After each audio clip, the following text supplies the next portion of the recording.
Good morning all of you. तो बच्चों, हम आज पाठ पढ़ रहे हैं। पाठ का शीर्षक है घर की याद, जिसके कवि हैं भवानी प्रसाद मिश्र जी। यह कविता पाठ है। इस पाठ में कवि जो है जेल में रहकर अपनी घर को याद करता है और याद करते हुए उन यादों को अपनी कविता के माध्यम से चित्रित करने का प्रयास करता है, जिसमें से आज कवि बात कहता है। आज गीता पाठ करके दंड दो 160 करके, खूब मुग्दर हिला लेकर मूठ उनकी मिला लेकर, जबकि नीचे आए होंगे नैन जल से छाए होंगे, हाय पानी गिर रहा है घर नज़र में तिर रहा है।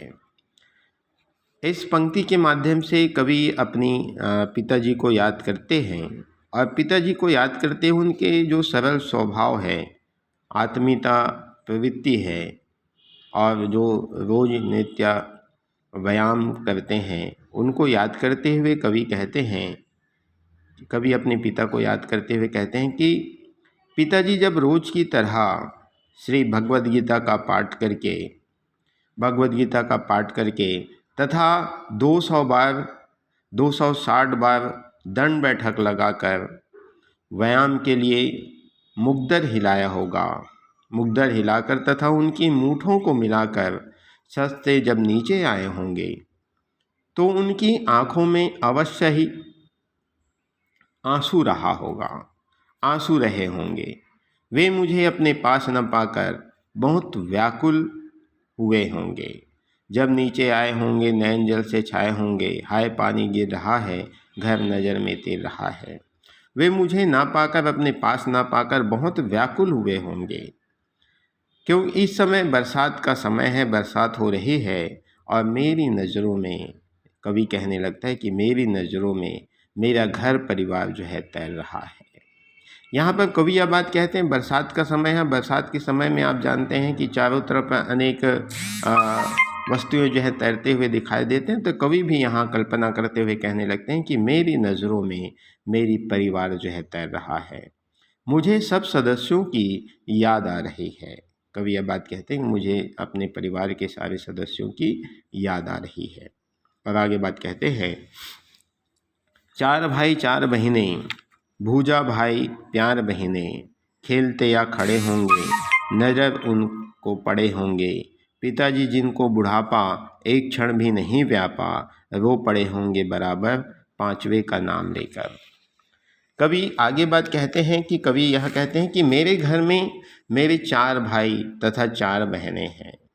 मेरे घर में मेरे 4 भाई और 4 बहनें हैं और मेरी भाई जो हैं भुजाओं के समान सहयोगी और सहयोगात्मक भाव रखने वाले मेरे 4 भाई हैं, कर्मठ हैं, कार्य करने वाले हैं। और बहनें जो हैं प्रेम के प्रतीक हैं। मैं जानता हूँ कि ये सब भाई बहन जो है जब घर में खड़े होंगे या घर में खेलने लगेंगे या खेल रहे होंगे तो उनके ऊपर पिताजी की नज़र पड़ती होगी और उन्हें देखकर पिताजी जो है अवश्य ही उन्हें देखकर प्रसन्न हो रहे होंगे। अवश्य उन भाई बहनों को देखकर प्रसन्न हो रहे होंगे, लेकिन मुझ अभागे को ना पाकर, अपने 5वें पुत्र को ना पाकर उनकी क्या दशा हुई होगी मैं भली भांति जानता हूँ, मैं भली भांति समझ सकता हूँ। यद्यपि मेरे पिताजी की अवस्था जो है बहुत बड़ी है, वे वृद्ध हो चुके हैं, किंतु उनकी शरीर जो है युवाओं की तरह पूर्ण स्वस्थ है, युवाओं की तरह पूर्ण स्वस्थ दिखाई देता है, युवाओं के समान उसके शारीरिक सौंदर्य है। उन्हें कमजोरियों और बीमारियों ने आज तक छुआ नहीं है। और यह भी बात कहते हैं कि मेरे पिताजी जो है मुझ 5वें पुत्र को घर में ना पाकर रो पड़े होंगे। और इस प्रकार से कवि अपने घर को याद करते हुए ऐसे बात कहते हैं। ठीक है, तो आज के लिए इतना ही। धन्यवाद।